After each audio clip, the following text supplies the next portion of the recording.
Olá pessoal, estamos aí de volta para mais algumas considerações que ficou faltando aqui com a entrevista do Renato, do Criatório Prorrogação. Botamos o troféu Anadias aqui, ó, bonito troféu, pesado, hein? E aí, Renato? Bom dia pessoal. Mais um dia aí para a gente iniciar uma troca de conhecimentos, de coisas que aconteceu e a gente gosta de relatar para os amigos, às vezes serve de alguma coisa de interessante. E eu gostaria de começar a falar aqui o Tubiraí sobre um amigo meu, o Hércules de São Paulo, lá em Poá, ele mora na atualidade, e aquele passarinho Máximos que eu falei sobre o Paulinho Milian, que comprou esse passarinho na época, lá negociou esse passarinho que estava no Ercílio de Guaíra, que esse Ercílio de Guaíra adquiriu do Schoit. Na verdade foi o Hércules de Poá, que na época morava em Itacoaxetuba. Ele negociou comigo aqui esse pássaro, filhotinho aqui, era Sinatrão e Charmosa, né? Um Charmosa soberano do Schoit, e passei o Sinatrão em cima dessa fêmea, que ele me passou essa fêmea, e ele levou esse filhotinho muito novinho para lá, e esse pássaro ele aprendeu a cantar muito novo, com 3 meses, e já vem se destacando com bom voz, bom andamento, 3, 4, 5, 6, 7 samaritá, fez a muda e aí veio melhor ainda, e depois ele acabou negociando esse pássaro com o Schoit, que todo mundo conhece no Brasil, um cara muito... Vou até fazer entrevista com ele lá mês que vem. O Schoit é uma pessoa, um exemplo de criador no Brasil, muita gente aprendeu muita coisa com ele, e então esse pássaro do que o Hércules adquiriu aqui conosco, e levou para lá e ele ensinou o pássaro, fez um bom trabalho e acabou passando para ele. Então eu queria relatar que aquela história ali, que eu só contei depois, estava na mão do Milian, que ele gostou muito do pássaro, queria saber qual canto foi encartado, porque ele adorava a batida de praia, umas batidas de praia que ele mesmo falou que era uma das mais bonitas que ele já escutou. E aí eu só queria reconsiderar isso aí. Dá os créditos pro Hércules, né? Pra ele realmente que ele que merece. encartou, acabou de encartar o pássaro. Ele que merece, né? Merece isso aí. A gente tem que falar sobre as pessoas que fazem um bom trabalho e tem que enaltecer essas pessoas. É isso aí, verdade. E queria falar um pouquinho do encrenca também. O encrenca foi um pássaro que foi criado lá, como eu já falei, no Rancho de Joinville, e a gente adquiriu através de um amigo aqui de Balneário Camboriú, esse pássaro, com a primeira muda de pardo para preto, onde a gente colocou ele para criar. E logo a primeira fêmea que ele galou na época foi a Florzinha, e depois criamos com a Caiçara velha. Depois de alguns anos eu passei para o meu amigo Júnior de Cascavel, e então o Júnior de Cascavel passou para o Gilson Cardenal de Cascavel também. E esse pássaro eu tenho até aqui algumas coisas que alguns amigos, até de Mato Grosso, porque esse pássaro, além de botar alguns filhotes muito bons no mundo pré-clássico, porque ele era um pré-clássico na verdade, né? Muitas pessoas pensam que não, acham que não, mas não tiveram conhecimento de quando ele começou a criação, que foi em 97, e depois que a gente tempo, hein? 97? 97. A gente criou com ele bastante pássaros que saíram do pré-clássico, porque ele era um passarinho muito diferenciado de voz, andamento e repetição, e a gente negociou com o Júnior de Cascavel, que vinha acompanhando a nossa criação, tinha uma amizade de muito tempo, a gente tinha sempre amizade de muito tempo, e ele acompanhava esse pássaro tudo, e aí ele adquiriu esse pássaro conosco aqui, e depois de 2 anos de criação na mão dele, pelo que eu lembro, ele acabou cedendo para o Gilson Cardenal, que também criava lá e gostava muito da raça do encrenca, porque tinha se destacado no mundo do fibra do Mato Grosso. E foi aí, Tubiraí, que ele fez questão de adquirir esse pássaro pela fibra. Pela fibra. Então muitas pessoas acham que ele é do mundo do fibra.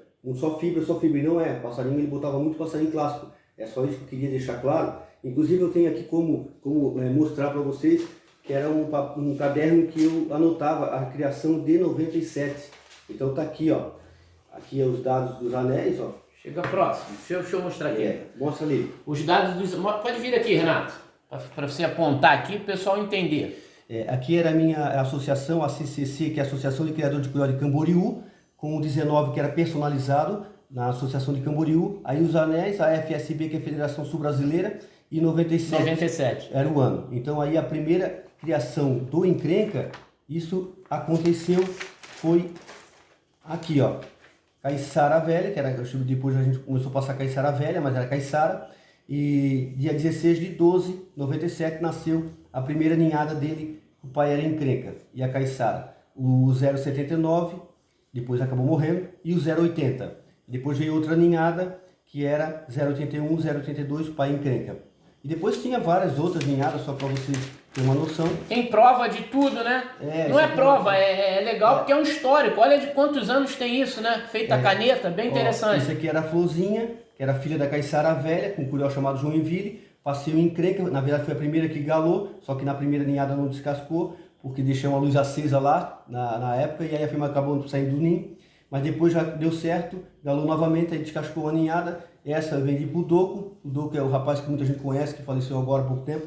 E aí depois veio a outra ninhada do encrenca com a Florzinha. E assim, só para vocês terem uma noção, para saber um pouquinho da história do encrenca, né? Isso aqui é uma coisa bem bacana. E continuando, eu gostaria de falar sobre o canto. Sobre o encarte. Sobre o encarte, sobre a aprendizagem do canto praia clássico, que muita gente tem noção de canto, né? Do cantonadias. E as pessoas às vezes gostariam de aprimorar mais isso. Ou aqueles que não têm ainda, não sabem, né? Escutar um passarinho, o que o passarinho canta, o que o passarinho não canta.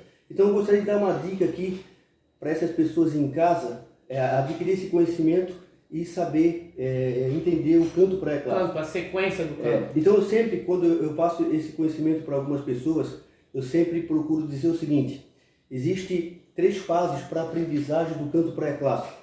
3 maneiras que você precisa saber, que a primeira e a segunda, você na terceira fase você vai ter condições de analisar um curió e saber realmente o que ele canta e desenvolver esse conhecimento até ao ponto de ter uma grande noção de canto praia clássico, um grande conhecimento do canto praia clássico. Então a primeira fase seria você na sua casa, pega o canto FH 30 anos, que é sem repetição, que são cantadas de 3 samaritá, 3 samaritá, 3 samaritá, 3 samaritá e 6 samaritá. Nos intervalos sempre tem 3 plio. Aí essas cantadas, elas têm a sequência de batida de 3, 3, 3, 3 e 5 batida. 3, 3, 3, 5 batida. São 4 cantadas iguais a essa. 3, 3, 3, 5 batida, 3, 3, 5 batida, quando dá de 6 samaritá. Então você vai sempre acompanhar esse canto tocando no aparelho. Pode ser o cartão de memória, pode ser CD, assim, o aparelho que você tiver. E você vai conseguir, essa segunda fase, você vai conseguir analisar ela bem, acompanhar bem o que toca no canto, quando você tem o conhecimento da primeira fase. A primeira fase qual que seria? Retificando. Seria você decorar o canto praia clássico. Escrever o canto praia clássico. Escrever as notas. Porque você não sabe cantar uma música do Roberto Carlos se você não sabe a letra. Então você pega o canto praia clássico e escreve ele. Ti, tuí, teté, quim-quim. Toi, teté, tuá, tuá, tuá, quim-quim, teté. Uiu, tué, quim-quim. Toi, teté, tuá, tuá, tuá. Algumas variações na batida. As outras notas geralmente são sempre assim, né? Sempre ou é nota menos ou nota mais. Mas o canto é esse. Você escreve esse canto, decora esse canto, que é a primeira fase. Quando você dominar, decorar esse canto, você está pronto para ir para a segunda fase, que foi aquela que eu falei agora. É escutar o canto. Escutar e ir acompanhando. Escutar o canto no ouvido e você ir acompanhando ali, treinando a sua cabeça para aprender realmente a escutar o canto e saber o que está acontecendo. Que é essa sequência de ti, tu, i, teté, quim-quim, toi, teté, tuá, tuá, tuá, quim-quim, teté, uiu, tué, quim-quim, toi, teté, tuá, tuá, tuá. Quando você dominar essa segunda fase de acompanhar o canto tocando, já começa a ouvir o pássaro. Aí depois você está dominando esses 2 lados, que é a primeira fase, decorar o canto, e a segunda fase, ouvir o canto e entender o que está tocando, aí você vai para a terceira fase, que é ouvir o curió cantar ao vivo. E aí no curió cantando ao vivo, você vai ter algumas dificuldades, principalmente de preparação, que é toi teté, que é teté para fazer o iu, que mas é o quanto mais pássaros ele ouvir, mais experiências ele vai ter. Principalmente os pássaros que são mais cadenciados, assim, não digo lento demais, com a rotação, mas eu digo moderado. Moderado. Não aqueles acelerados. O canto que toca do praia clássico, o curió que canta com qualidade de canto, que tem qualidade de canto, que são os mais moderados, que é o que a norma diz, regulamento. O regulamento fala. Esse regulamento é o curió tem que ser moderado, ele não pode ser acelerado demais nem muito lento. O acelerado demais você vai ter dificuldade de entender, mas se você escutar os curiós que são bons, sabe cantar, você vai ter uma noção muito grande de desenvolver o teu conhecimento. Para aprender tem que ouvir, né, Renato? Tem que ser assim. Se você não passar por essas 2 fases, fica mais difícil. Difícil tu ir logo na terceira. Na terceira é mais difícil ouvir ao vivo, porque o curió ele canta de milhões de maneiras diferentes. Então você pega os curió e você tendo essas 2 fases, você consegue entender realmente as notas do curió. O quim-quim, o tuá-tuá, a entrada, a tituí, e aí depois você vai fazendo a ligação das notas de preparação, que é tó e teté, que é o teté para fazer o samaritá, o iu, e aí você consegue realmente, em pouco tempo, desenvolver um conhecimento para você ouvir um curió e saber o que ele está cantando. Correto. Isso aí é muito bacana, isso aí eu acho muito importante, que as pessoas que têm essa dificuldade tenham esse caminho para poder aprender o canto pré-clássico. E eu gostaria que servisse para muitas pessoas e desenvolver seu conhecimento. Legal. E não ficasse assim, não sei que tá, não sei que canta, não sei, errou, mas não sei o que, e aí vai ter condições de saber. Entendi. E para finalizar, eu gostaria de falar um pouco do Big C 478. Todo mundo sabe, muita gente sabe, que o meu irmão, nós tínhamos 2 passarinhos que eram passarinhos diferenciados, que era o professor, tricampeão brasileiro praticamente, campeão dos campeões, 2009, e que depois do prorrogação. E a gente acabou perdendo esses 2 passarinhos. Mas Deus foi muito bom para mim, porque Ele me deu um presente, e esse presente chama-se Big C 478. Eu adquiri esse pássaro, como já relatei em outros links, outras lives, sobre a aquisição desse pássaro, né? Foi lá do padeiro, do Emerson de Goiânia, e ofereceram esse pássaro através do meu amigo Jales, lá de Goiânia. Te ofereceram o pássaro, né? Ofereceram para mim, foi o Jales que me ofereceu o pássaro, mostrou para mim uma gravação, e eu na primeira situação não cheguei a negociar, o pássaro ainda numa cantada na gravação de 45 Samaritá. Ele disse para mim que ele era muito diferenciado, e depois de uns 6, 7 meses, quando já estavam criando com ele, ele mostrou uma live para mim novamente, um vídeo, e eu gostei do passarinho, por saber que ele já estava galando, e eu gostaria então de adquirir, porque ele já estava galando, porque o filhote dele era muito forte, churriava com 14, 15, 16 dias. O próprio Jado me falou isso, porque é o sogro que trata para ele na mão, e então eu resolvi adquirir o pássaro. E aí perguntei quanto que era o pássaro, e a gente se acertou na negociação, e eu adquiri do Emerson lá do padeiro, pessoal muito boa. E o pássaro aqui com você, quais foram as observações que você fez de canto, de forma de galar com ele, para ele não perder o canto? Na verdade, assim, eu coloquei ele no quarto da minha mãe, inclusive, ele mora do lado, não tinha criatório atrás, botei ele lá no quarto isolado. No começo eu vi que ele tinha um problema de entrada de canto, às vezes ele entrava meio agressivo, fugindo da tonalidade, inclusive, e aí eu coloquei um CD do FH cantando para ele, com repetição, e coloquei tocar 5 minutos para 40, e o pássaro começou a melhorar aquele fator ali, de entrada. Alteada na entrada, no caso, né? Ele gritava, né? Agredia, assim. E aí o que acontece? O passarinho começou, e o resto ele era muito show, né? Aquela variação de batida e tal, e ele foi criando personalidade daquilo ali, e eu criando com ele, chegava lá, galava uma fêmea, galava uma vez só hoje, uma vez amanhã, e a fêmea botava, enchia ovo muito bem, como a gente cria bastante filhotes com ele. Mas o que é muito bacana falar é que eu já tive muito curió, bastante curió, a gente sempre foi de investir em curió realmente, e se é para mim andar com um carro de 100 mil, eu prefiro andar com um carro de 30 e ter um curió de 100 mil. É isso aí. Isso aí eu sempre fui dessa opinião, sabe? Porque a gente está aqui só de passagem, então eu vou viver o que eu gosto, e eu gosto muito de curió, e vivo o mundo curió 24 horas por dia, e a gente realmente é apaixonado. E a história do amigo que veio ver o Big C cantando, como é que foi? Essa que eu achei interessante. Um dia um amigo meu, o Ivan Tirone de Blumenau, que agora mora em Pomerode, que está de vizinha, ele trouxe um amigo, Eliseu, lá de Rio do Sul, e o amigo chegou aqui querendo ver, escutar o passarinho cantar. Então eu levei ele lá, sentamos na sala, nós 4, meu irmão, o Ivan e o Eliseu, e aí a primeira cantada ele mandou 47 Samaritá, a primeira cantada. A segunda cantada ele mandou 38 Samaritá. E aí ele olhou para mim e disse assim, meu Deus, cara, que loucura esse passarinho. Pô, que loucura, parece até uma gravação, cara. Aí eu falei, vem cá ver a gravação. Aí abri mais a porta assim, e aí ele olhou o passarinho penduradinho, eu falei, tá ali, ó. Olha só que fenômeno que é. Aí deixei a porta um pouco mais aberta, sentei e falei, agora escuta de novo. A primeira cantada que ele deu depois dessas duas, ele meteu 22.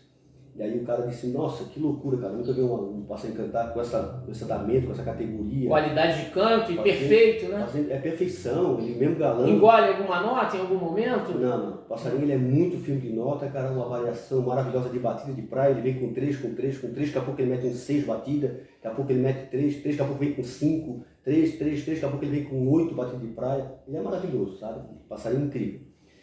E o que é mais bacana falar desse curió é que ele é um pássaro que você gala com ele e a personalidade dele de canto é incrível. Você leva ele no criatório, como eu fiz isso com o Magno, que é de Joinville, inclusive é juiz de canto, Magno, e ele veio aqui para ver o pássaro, eu cheguei e falei, não, vou lá levar para você ver aquele gala, levei o passarinho, galou uma fêmea. Ele não canta no criatório, na verdade, e para galar é muito raro ele rasgar, geralmente ele canta cantando canto pré-clássico, né? Ele cantando canto, é impressionante. Uma vez ou outra que ele vai dar uma rasgada para galar uma fêmea. E aí eu tirei de lá, ele viu que não cantava lá, ele não canta, deixaram aqui, ele não canta. Eu pego ele, levo ele lá na frente, pendurei na estaca, aí a primeira cantada ele mandou 26 samaritá, batendo com 3, daqui a pouco ele vinha com 6, 7 batidas, coisa incrível. Ele olhou para mim e disse, não, realmente, Renato, o comportamento desse pássaro é incrível. Porque o passarinho ir lá, galar a fêmea, ver as fêmeas tudo, e sair e cantar como se não tivesse visto nada, então... É diferenciado, né? Isso é uma coisa, Tubiraí, que se falar, as pessoas ficam realmente surpresas. Só vendo, né? Só vendo, para só vendo. Porque eu nunca tinha visto isso, entendeu? Eu tenho 52 anos de idade, 40 anos, desde os 12 anos já via curió na casa dos amigos, e comecei a ter curió, mas eu nunca tinha visto um pássaro com esse comportamento. Isso é incrível, isso. Então, além de alto nível de repetição, além da categoria, da personalidade de cantar certo, ele é galador e não se altera. Um fato interessante que o Renato, a gente conversando aqui, ele falou para mim, antes de adquirir o passarinho, quando foi adquirir, na realidade o sogro do Jales, ele cria na mão para alguns criadores de Goiânia. E ele foi lá na casa do sogro do Jales e tinha ninhadas do Big C lá. E passarinho assim, ó, pequenininho, churrilhando já dentro da gaiolinha, ele um churrilhando ali, um churrilhando aqui. Então o pássaro dele é realmente precoce. Aqui você já fez esse tipo de observação? Sim, inclusive eu cheguei a gravar e botar em alguns vídeos. Pô, legal, né? Sim, cheguei a fazer passarinho, o filhote dele com 15, 16 dias, 14 dias, 17 dias. É normal eles churriar. Eles saem do ninho bem espontâneo, né? Dias, com 14, 15, 16 dias estão churriando. E você gosta de passarinho precoce? Eu gosto sim. De cantar antes da mudinha de ninho? Com certeza. Eu gosto porque se você tem um pássaro que já começa a cantar desde os 3 meses antes da muda dos 4, 5 meses, significa que você vai ter um curió depois que canta clássico. Entendi. Mas tu não fica com medo de a precocidade atrapalhar o passarinho? Não, se você não fizer o que não tem que fazer. Por exemplo, se você tem um pássaro que começou assim, você isola ele sozinho, deixa o mesmo canto que ele aprendeu e você pode ter certeza que ele vai ser bom depois. Agora, se você trocar CD, se você pegar o passarinho e querer botar no meio de um monte de passarinho, outro cantando ruim, vai estragar ele. Mas se ele ficar... O professor, até voltando a falar do professor, que a gente conversa e volta no professor. O professor, todo mundo que muito conheceu, passarinho referência de voz de andamento praia clássico na Dias, voz de Nadias. Inclusive o Olívio chegou a falar isso uma vez com um amigo que perguntou o que era voz de praia, o que era voz de praia, e ele falou, você vai no torneio, escuta o professor cantar que você vai ver o que é uma voz de praia. Quando fala em voz de praia, é o pássaro que canta a tonalidade do CD. É impressionante, entendeu? Então, isso aí é uma coisa que aconteceu. Então, o professor foi um pássaro que cantou com 3 meses, com muita personalidade. Tanto é o nome dele professor, porque ele já cantava e já ensinava para ensinar, os filhotes que estavam do lado dele, porque ele foi feito junto com 4 filhotes. E depois o cara separou e solou ele. Mas até ele cantar, ele cantou com 3 meses e cantou com personalidade. E depois ele que gerou o troféu Ana Dias. Ele que gerou 3 troféus Ana Dias. Muito interessante. Então é isso, Renato. Rapaz, um abraço aí, se eu conseguir contribuir com vocês ajudar, né, em alguma coisa, eu já me sinto honrado por isso. E o que precisar, a gente está à disposição para vocês. Tá bom? Um abraço aí, Deus abençoe a todos. Obrigado aí a todos. Não esqueça de dar o like lá, a curtida lá, para ajudar o canal a prosperar cada vez mais. Falou, Renato. Um grande abraço. Bom trabalho. Obrigado.